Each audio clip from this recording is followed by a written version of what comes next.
You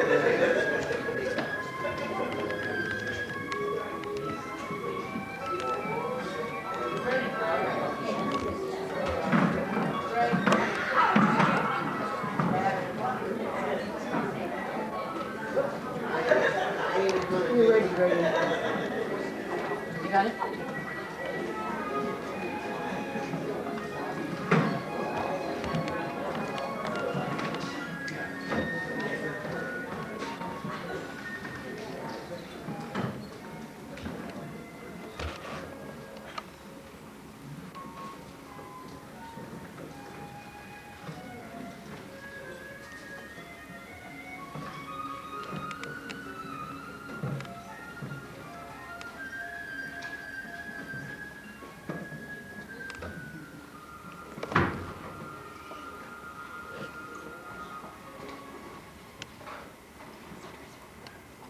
When I died, it was nearly the greatest adventure of my life. Second only to meeting Mae West at the Drag Queen Convention in Santa Monica in 1961. Well, actually, I met several Mae clones that evening. But among all the foam rubber and whale bone and feathered boas was the original article, or what was left of her at that time. Passing on, as my wise old cousin Soot used to call it, was not exactly as I had anticipated. No swirling lights or endless tunnels, no floating sensation of the gradual approach of high golden gates, not even a blast of celestial trumpetry. No, it was more sort of like waking up, good night's sleep, finding yourself completely out of debt, empty, without mind to boot. In short, I had to be carrying the world, quite literally, as I soon discovered. My indoctrinator, as he introduced himself, showed up and acknowledged that I had made it. And he said that he was there to answer any questions that I might have. Amazingly, the first question that popped into my head was whether or not I would have to go to the bathroom. Rather indelicate question, considering the circumstances, but one that I felt warranted an immediate answer. Well, Clifford, as my new companion later introduced himself, didn't seem the least bit embarrassed by my question and replied, "Only if you want to." A rather cryptic answer, if there ever was one, only served to compound my uncertainty. Quite honestly, all the words that I'd written in my life and all the sundry characters that had graded in and out of it, you would think that I would certainly have been well prepared for any circumstance in which I might find myself. It seemed from the outset that Headley might be a bit of a challenge. For example, during my earthly tenure, I had grown accustomed to certain creature companies, a style of living well suited to my personality. Would I be able to smoke or enjoy an occasional cocktail? Well, as you can see, I wasted no time in establishing those priorities. Yes, you can do just about anything here that you did there. That is assuming, of course, that you still want to. When most souls arrive into such a sanctimony, they automatically assume that everything has changed and that they have to follow a rigidly established code of behavior. Not true. And even if it was true, I've never been one to succumb to peer pressure anyway. So it didn't make the slightest bit of difference to me. As long as I could continue to do as I chose, I would be quite content and not cause too much trouble. Well,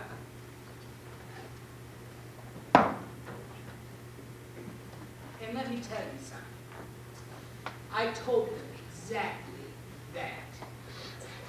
Then, being what can only be described as the heavenly hostesses, oh, a half a dozen angels, men and women who act as a sort of welcoming committee. They surround you when you first arrive, and it's eternity this and happiness that, until you just want to vomit. That is assuming, of course, that you still can.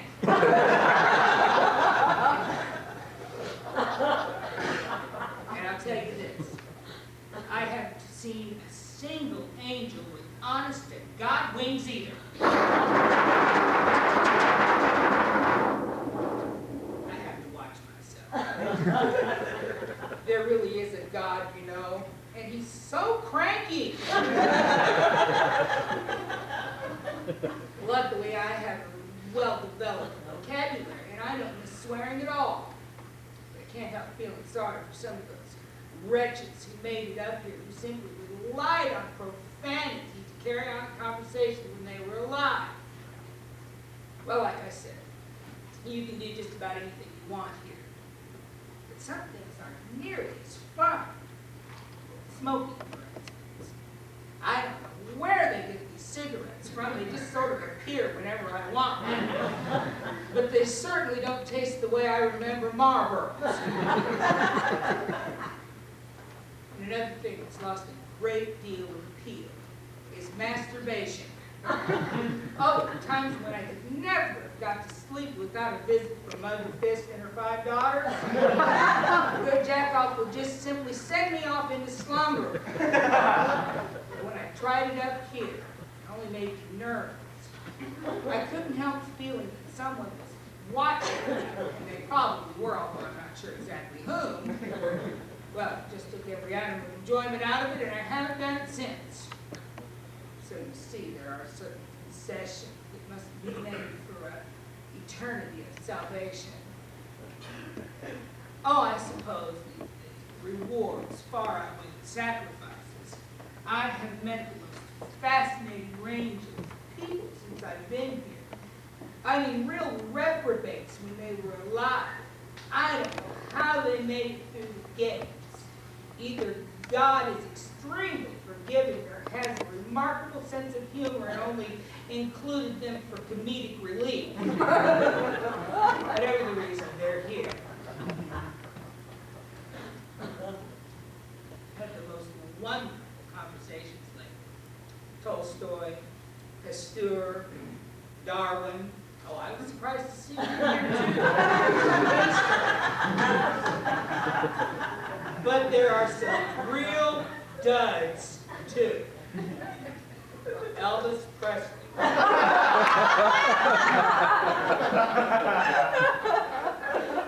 Let me clue you. Elvis is dead, dead, dead, so you can all stop looking for him. And he's the most boring person I've ever talked to. It's a good thing he can sing or he spent his whole life pumping gas in Tupelo. We're talking about a man here with the intellect of a radish, for God's sake. All right. All right. I get the message. Almost as surprising as the number of earthly sinners who's made it are the equally vast number of so-called saints who didn't. Martin Luther, for one. Oh, I've poked around looking for him, but I just haven't found him yet. Or Carrie Nation, although she may just be off on some distant cloud conducting another one of her crusades. Well, I fully intend to interview her sometime. That is, providing, of course, that I can find her. Another character I'd love to interview is Abraham Lincoln. He's always so occupied. Honestly, I think he's busier up here than he ever was with the Civil War. There's always a bunch of people around him wanting to pat him on the back and shake his hand. Honestly, I think there are some souls who arrive here with the sole intention of looking up the idols of their youth celebrities who they could never get near when they were alive. And now that they're dead, it allows them to pester and pursue for all their work. Well, quite frankly, anyone approaches me with the sole intent of monopolizing my existence, I just tell them to go to hell and bother someone down there who deserves it. And you don't have to wrap them in thunder sheets. I'm only telling the truth. Another curious thing about the newly departed, especially ministers, is that they all seem to think that they need to be consulted on how things are run up here, have a hand in the operations.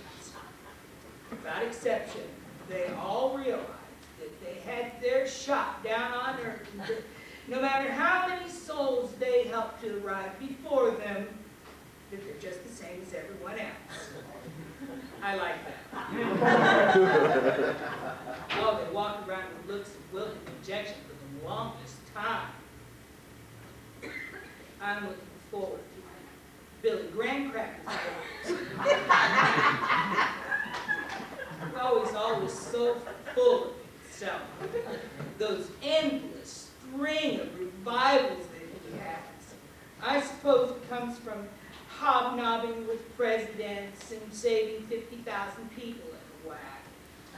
I just wonder how many of those 50,000 last any longer than the amens. A fraction would be my guess. Well, anyway, I'm looking forward to asking him when, or if, he arrives.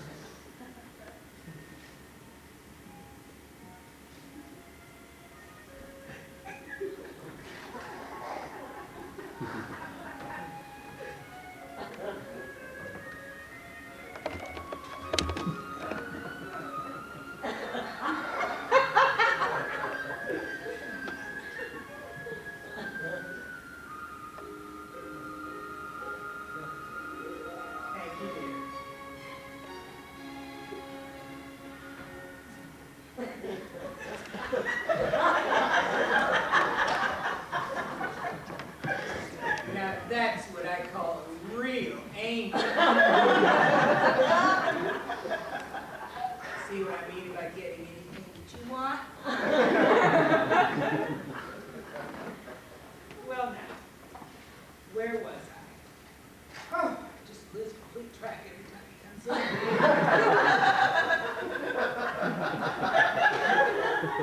Would you believe that I attended my first seance yesterday? Well, that is my first one from this aspect. It was much more fun and interesting than my very first experience with the occult. I was 17 at the time, living in New Orleans, and in my rambles around the French Quarter, I became acquainted with an elderly black woman named Zadora, who is reputed to be a voodoo queen. Well, she was very fond of dark rum, and after having consumed vast quantities one humid afternoon, she began chanting and said, "I'm going to rustle up the spirits and raise me a little hell."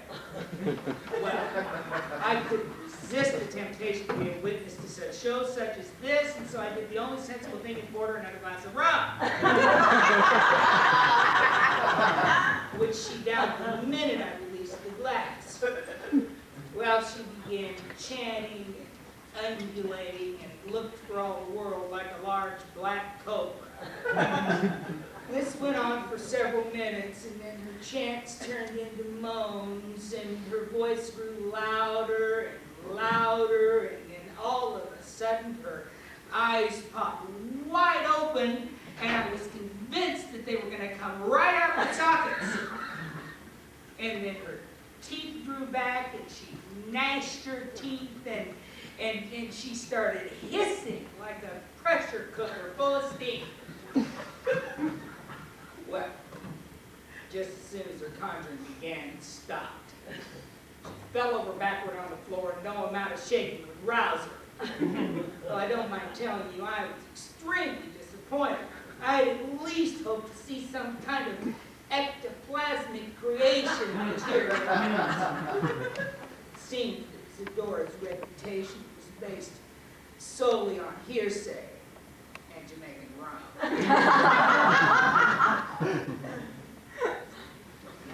So I never bothered with being called again. That is, until yesterday. I met a recent arrival from Fort Lauderdale who informed me that his widow was going to try to contact him through an astrologer that worked for the National Enquirer and dabbled in spiritualism.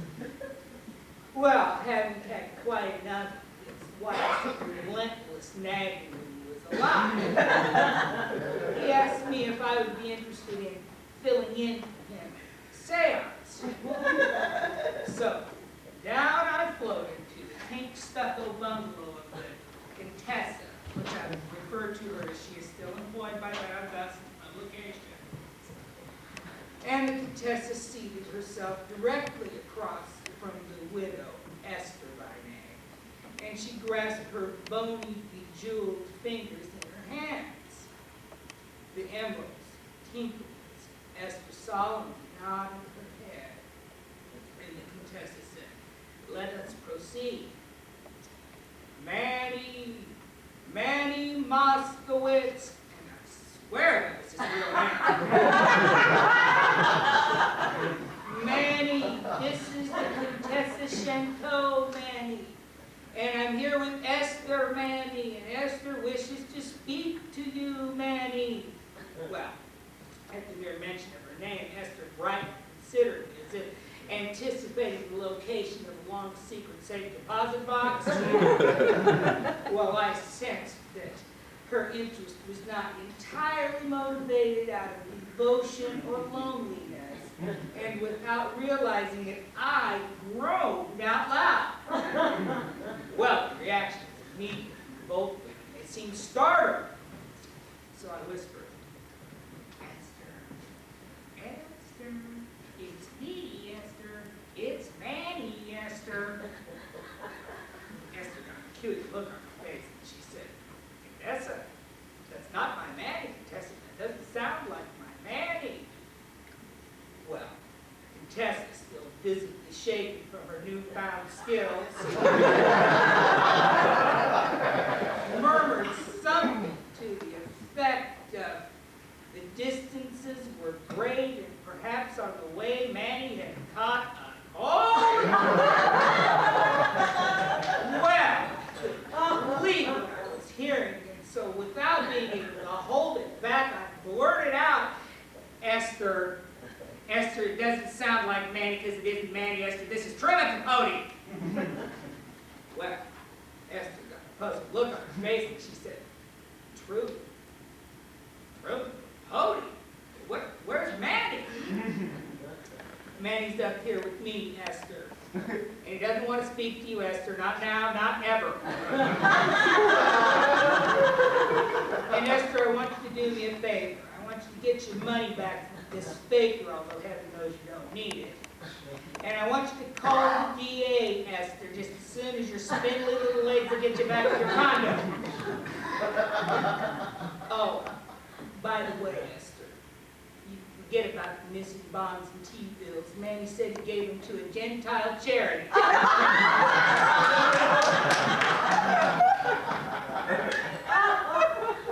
that was the end of that saying.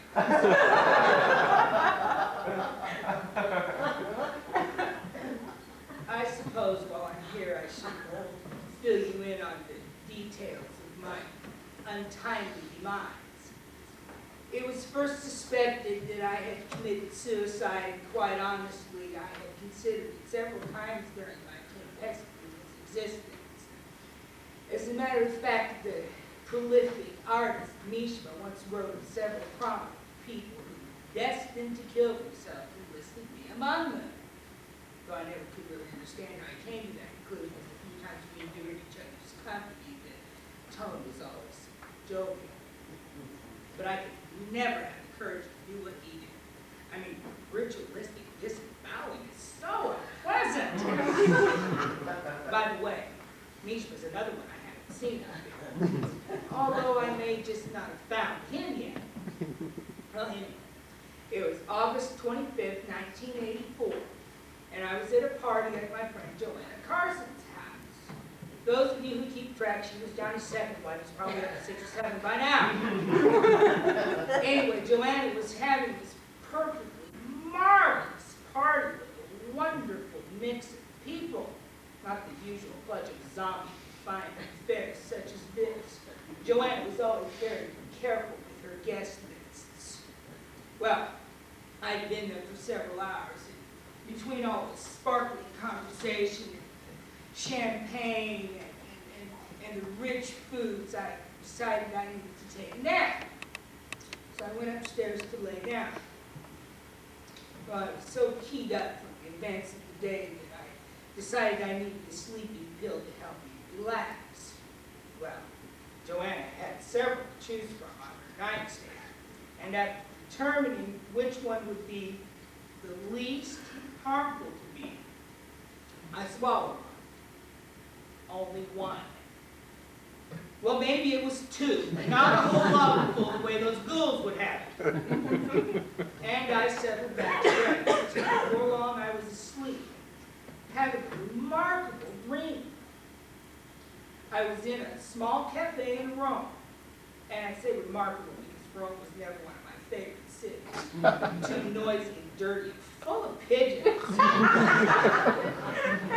Anyway, I was in this little cafe in Rome, drinking Marsala and reading a newspaper. And I started scanning the classified ads, and my eye was drawn to a peculiar ad right in the center of the page. It had an ornate border around it, and very few words. It read, "Angels wanted, halos optional." That was it. That's all it said. Well, I puzzled over it for a moment, and since it was a story, I decided to investigate with bang. I was here. Just like that. No more cafe, no more Rome, no more upstairs bedroom in Joanna's house, no more Malibu, nothing. And I felt wonderful. No aches, no pains, and like I said before, it was as if waking up and finding yourself having been in debt your entire life and not only solvent, but absolutely wealthy. That's how I died. Suicide wasn't planned. It just sort of happened. During those times in my life when I considered reincarnation to be not only possible but practical as well, I often pondered who or what form I would return as should I return in another existence. I made my decision. If I were to return to the earthly form as another living, breathing being, I think it would be as a bird. A buzzard. A buzzard is the ideal incarnation. I mean, he doesn't have to worry about being pretty like a robin. He doesn't have to sing like a canary. He just lives this life out in his own society without attempting to conform to the attitudes of his fellow avians. Nobody's going to like him anyway. Ugly, unwanted, and unwelcome everywhere. A lot to be said for that kind of freedom. I think I may try it, if it has informed me that it's possible. So, all told, I'm pretty content. I know that in my life I managed to create fleeting escapes of the imagination, however momentary, for my readers. And I did so without reverting to a iconoclastic individuality like so many other writers. When I first began to write, it seems eons ago, I had no idea that I had chained myself to a noble and merciless master. You see, when God hands you a gift, he hands you a whip as well. And that whip is intended solely for self-flagellation. But I didn't know that then, of course. Writing was lots of fun until I discovered the difference between very good writing and bad.